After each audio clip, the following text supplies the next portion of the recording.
Yo, what's good, family? So, we got some really exciting news. John Franklin-Meyers, JFM, he's got himself a contract extension. So, we don't know any details yet. I would imagine the way Joe Douglas has played is safe so far.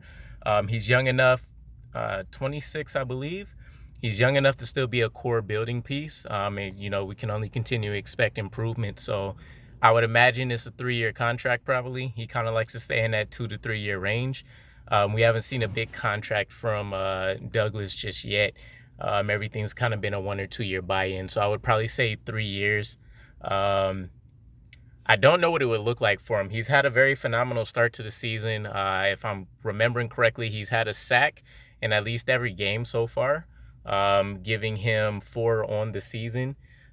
We haven't seen any like crazy explosive, multiple sack games or anything like that, but he's been on the worst end, very consistent, and on the high end, he's been an explosive player.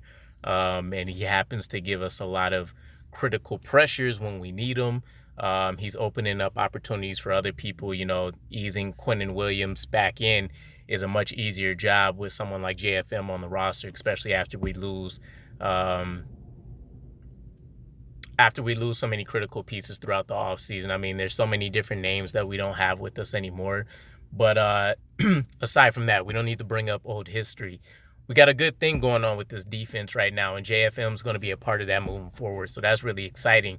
Some other news that we got, kind of dipping our toe real quick into the Denzel Mims rumor mill.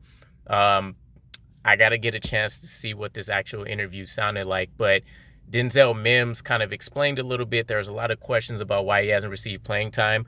I heard with it being his take, some information on what that looks like, and hearing it from the players directly is always super important because there's always going to be that, political kind of answer that's in there, but there's a lot of telling information as well, especially when players are fed up. So we've heard it a bit from Marcus Maye when he was going through his contract disputes and, things not essentially being a lock anymore for him to stay with the team, trade speculation, all of those things. Marcus Maye is also a good segue to talk about with him. So Marcus Maye has recently had an old DUI issue that's come up. The issue isn't from the standpoint of what we've at least had somewhat good luck with before, where we might sign a player. We hear this news late, but then we find out the team already was aware about it and was kind of expecting some blowback. But this one seems to be out of the blue. So there's a DUI. He crashed into someone. I heard that he left the scene as well. When they seen him, his eyes were bloodshot red. And he was a little incoherent among other things. So we don't know what it was. We don't know if it's, marijuana. We don't know if it was alcohol. We don't know if it was some kind of other substance. But it's come up late. And then because of the nature of what happened with it being a DUI, he's going to end up going into the personal conduct protocol with the NFL. So we may lose him 1, 2, maybe 3 games. Goodell's kind of known for trying to make examples out of certain players. I don't think Marcus Maye will fall into that category because he's pretty much played the token line as best as he can with saying all the right things to the media, being, of course, an upper productive player. That always helps out quite a bit. But it just kind of sucks. If we lose him, he's already down because of the injury to the ankle. If we have to add a suspension on top of that, it's just another blow. Some good news to kind of flip that around, though, is, which, by the way, before I move into this, I think he might want to invest in a new agent. I don't think that guy is doing him any service because obviously whatever happened with the contract talks didn't go well. That could be a whole numbers thing, but it can be, I feel some of these agents aren't representing their clients in the best of nature. I'm all for these players getting paid. I'm not much of an actual franchise, sider where I want us to, have great deals. They sacrifice their body. I think they should get paid. But some of these agents, I think, are getting a little bit greedy with trying to get those commission cuts or, whatever that contract is set up like for them. So I think he should invest in a new agent. I don't know why that information would have been hid from him. And then, the agent did say that he's refuting a lot of the details that were in the reports that we initially got. So it's kind of a wait and see approach. But let's flip it back over to some good things. So somewhat good things. It always sucks to have somebody get cut. Jarrod Wilson, we cut. He played a pretty huge role in the win that we just had over the Titans. Not to say, he picked off 1 million balls, plenty of pass deflections, whatever. But anytime you have somebody that's starting on a game, especially that, when the win's hard to come by, it's a little bit of a head scratcher. But this does signal good news for us because it means that Ashton Davis is probably moving into a much bigger role. So what does that look like ultimately, right? Ashton Davis has kind of been that project that we kind of expected, almost like a Wayne Crabett, Jericho Cotchery type of, I worked my way up from the bottom situation. I think there's definitely still a lot of potential and talent that's there for him. You don't get drafted in the 3rd round, even though you're somewhat of a project, without having some tangibles that you can bring onto the field immediately. So I think it's a good signal, right? Also, if we do ultimately move on from Marcus Maye, there's the contract situations, there's some of this DUI stuff that's coming up, post-contract drama. It's good to kind of know what we're going to have with Ashton Davis right away. If he ends up being a high-ceiling starter, awesome. If he doesn't, and it ends up being a situation where he's just a high-end backup piece, that's also good news for us. We know what we have. We're probably going to need to go into the offseason and grab a starting safety, potentially 2. We have a lot of players right now that I don't really see, maybe sticking around. But, it's kind of wait and see. So, all in all, I'm excited to kind of see where this goes for us.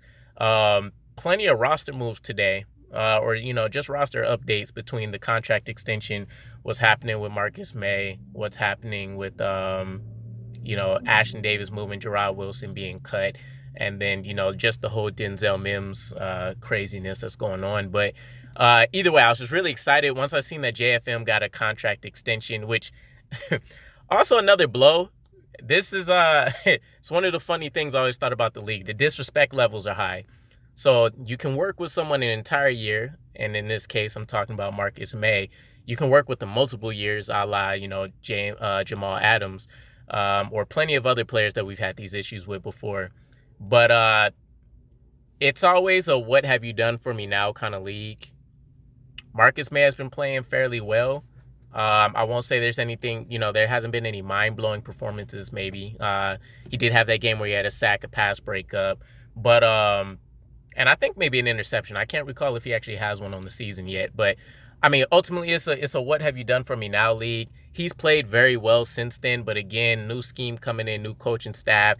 Everybody wants their guys that are in there, so I understand that whole thing. But I'm sure that's another blow, even though they're all excited for each other, where this guy comes in, he's performing awesome, but he gets that contract extension that's been so elusive for so many other productive players that we've had over time, and we see them go on to playoff caliber teams, maybe win championships.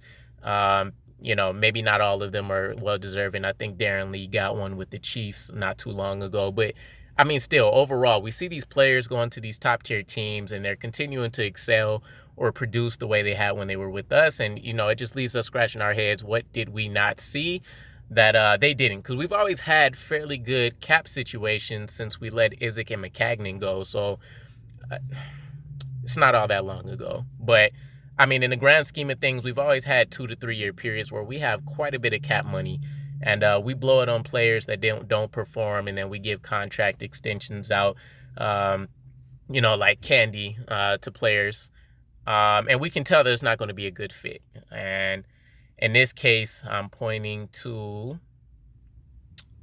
I don't even want to talk about it again, but I'm thinking a cornerback in my mind. You guys will probably know what it is. But either way, I just want to give the updates real quick. We have some exciting news on the horizon leading into hopefully what will be another win for us, the second of the season. But let me know your guys' thoughts on JFM. He's been my dark horse candidate to be an MVP, at least for the team all season long. I do think he can be an upper tier defensive player in the league, but I doubt he'll get, an MVP caliber season. But the potential's there. The potential's definitely there. Let's say he gets a sack every game this season.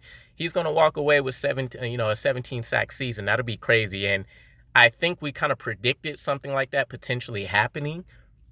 So we locked him up early. But either way, smart move. for JD.